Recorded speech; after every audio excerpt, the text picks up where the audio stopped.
Minnesota Vikings. I told everybody every week, and go back and watch the videos. Whenever the Minnesota Vikings discussion come up, I kept thinking, oh my God, what a disaster. I got that Sam Darnold.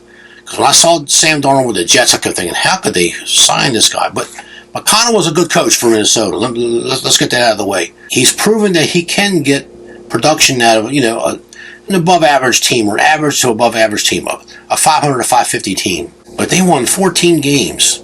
They were 14-2 in regular season. They are the first wild card team at 14 games get trounced in the wild card round by the Rams. Of course, I had the Rams. And the Rams destroyed them. But the Minnesota Vikings only lost to two teams all year long. They lost twice to Detroit in the regular season, once to the Rams in the regular season, and the Rams got in the playoffs. So they only lost to two teams. Let me tell you about another team that won 14 games. They were 14-2. They have 17 games scheduled now, so I'm going back a little bit. It had to have been 1999 because Jacksonville Jaguars were 14-2. They beat-slapped everybody in the NFL. They stomped people. They beat-slapped the NFL. But they lost twice to the Tennessee Titans in the regular season, and it was, 33-14 at Jacksonville for the AFC Championship game, and then they went up. They were a foot away, 2 feet away from tying the game in the Kurt Warner game with the Rams. I think it's Tennessee's only appearance in the Super Bowl. But that team won 14 games. What did they do next year? They won 6 or 7. I've told people time and time again, let the handicappers do some of the work for you. Some of the work. You still got to do more of the work. So when I open up this magazine and I see Minnesota Vikings over-under as 8.5, okay, that's a far cry from 14 wins. That's a 5.5 game regression. That's the worst, and it's the worst on this whole page. Okay, I think the next one regression was 3.5, and I forgot.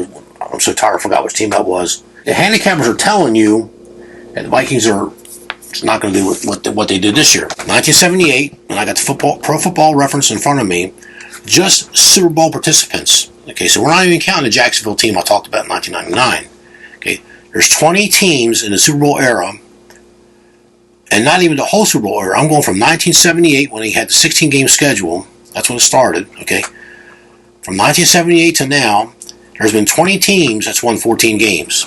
I didn't include Jacksonville. I didn't include San Diego Chargers were 14-2 and got knocked out by New England. And I had that game too, so I remember that. And the Kansas City had a 14-2 team that got knocked out by the Colts. There are several teams that got 14-2. The number one seed, they just got slonkered the first. It's single elimination, folks. Okay, this is why football is so hard to handicap. Okay, baseball, you go best of 7 games. What do they call it for baseball? Hockey, best out of 7. Basketball, best out of 7. Football, single elimination. That makes it a whole new animal. Okay, much harder than these other games where they can get lucky and get on a run. Okay, when you got a single game to win, that run's got to happen right now. You come out flat, you're going to lose. There's probably 26 or 27 teams that won 14 games in the Super Bowl era, but we'll scratch all the ones before 78. Only one team has repeated a 14-win season, and that was the New England Patriots from 2003 to 2004. 2003, they defeated Carolina by 3 points, 32-29.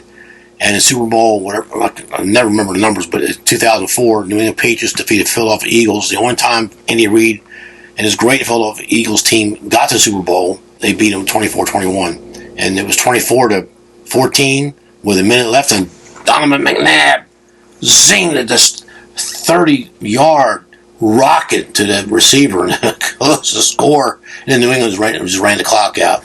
That's the only team that's repeated the 14-win in a row. I'm here to tell you, when you see the Minnesota Vikings, we have a saying when I was a younger man, they played 50,000 miles over their heads, talking about athletes, talking about boxers, talking about football teams, baseball. Oh, he pitched 50,000 miles over his head. He'll never get a one-hitter again. And most of the time, you're right about that, okay? Anyone can get lucky for a short period of time. Poker players, they get a tournament. Hey, I won a tournament. Never won one again because their luck runs out. The horseshoe falls out of their backside. The Minnesota Vikings, McConnell was smart by signing Sam Darnold to a 1-year contract because they apparently saw what I saw, that he is a backup. He's a third-string quarterback at best. You bring him in for emergency, hand the ball off, caretaker manage the game.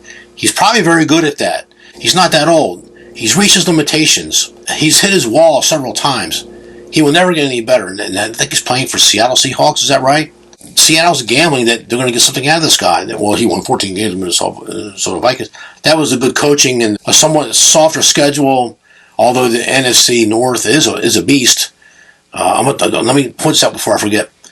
At the end of week 6, in last place was the Chicago Bears at 4-2. The rest of them were 6-5. One of them was undefeated. One was Detroit was unbeaten. 5-1, whatever. 6-1. And here's Chicago Bears was in it. They were pulling up the rear 4-2. They go to Washington, and they're down 14-0. Just like okay, I lost this one. Had the Bears a couple points, right? And so little by little, 20 seconds left.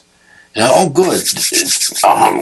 And next thing you see, here comes the Chicago defensive players arguing with the fans in the corner, and he wasn't looking. And I guess the fan said something. He looked up to give him the finger or whatever he was doing. Next thing they got Washington guy caught, and they scored a touchdown. They didn't win the game. They won one game after that. They beat Green Bay. They beat the Packers. But the Packers didn't play. They already clinched their spot. They rested the players.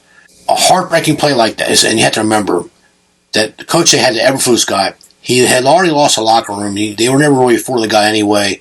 And I got Chicago Bears experts, that's their favorite team. They email me every now and then. They might call me, and we'll talk football for a few minutes. They all tell me that Eberflus couldn't get it turned around, and they had a couple close losses to the Vikings, a close loss to somebody, and a couple 1-point losses. They just gave up. The season was over, and they fired Eberflus, whatever. That one play from Jaden Daniels broke their season. I also want to say this while I'm talking about the NFC North.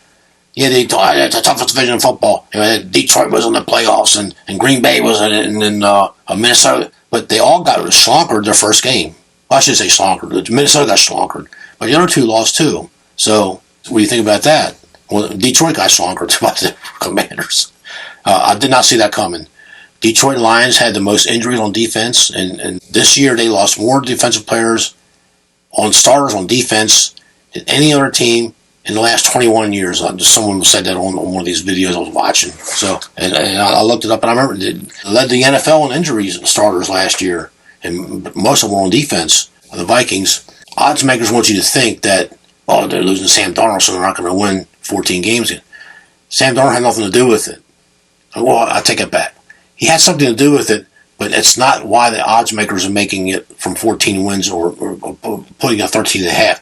New England was always getting the over-unders at 12.5, 13, and I will bet down every year. And I lost once when I beat them by half a game one time. But most of the time, it's hard to win 12, 13 games in the NFL. So I always go under whenever I can. And not last year, but the year before, I was 6-1, or might be 7-1. And I don't remember the one I lost, but they were almost always I go under because it's hard to win in the NFL. I'll find that video and I'll reference one in my next video.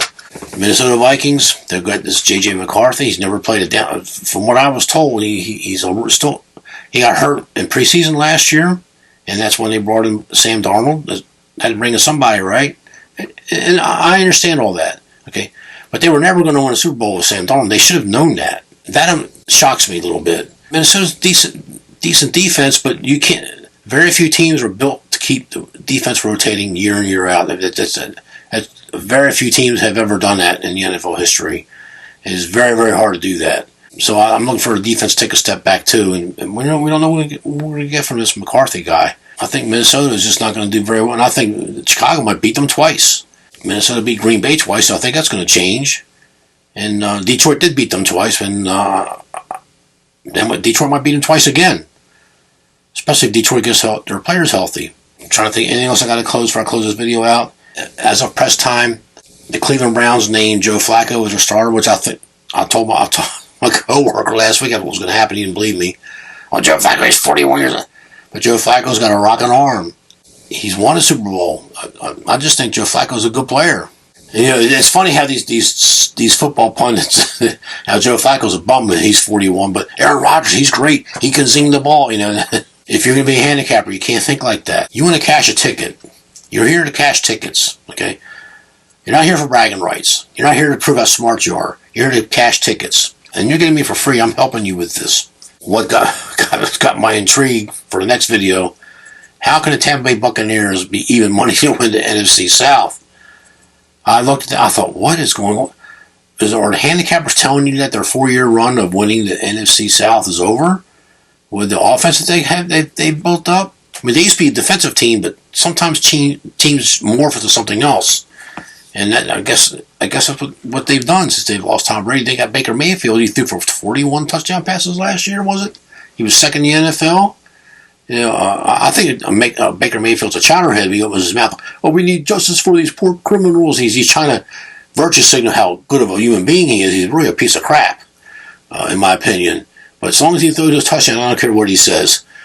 We all know that these guys are pandering to certain groups because they're trying to build their fan base. They forget which ones pay their tickets and pay their salaries and funds these stadiums. They forget all that. But that's okay. When I saw that line, I thought the guy was lying to me. I thought he was fudging it. My son-in-law and my daughter, they live in Portland, Oregon. They had that sports book where you can go online and they got some kind of lottery thing you bet online. Had him look up the Tampa Bay Bucks, and it's even money. They can't be possibly thinking the Carolina Panthers are going to win that division, do they?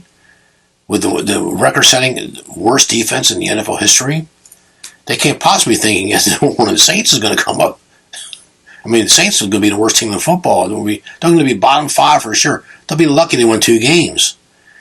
So the only other choice I have is they're expecting the Atlanta Falcons to challenge and I looked it up, and sure enough, the Atlanta Falcons beat the Bucks twice last year. Matter of fact, and the way this article reads here, if Atlanta had beat another team, I guess it was Carolina, they had the same record. Atlanta beats Tampa last year because they beat them twice over the season, but no, they relaxed or something happened, and this lowly Carolina team snuck up on them in overtime and beat them. Thank you. Stay tuned for the next video. Thank you.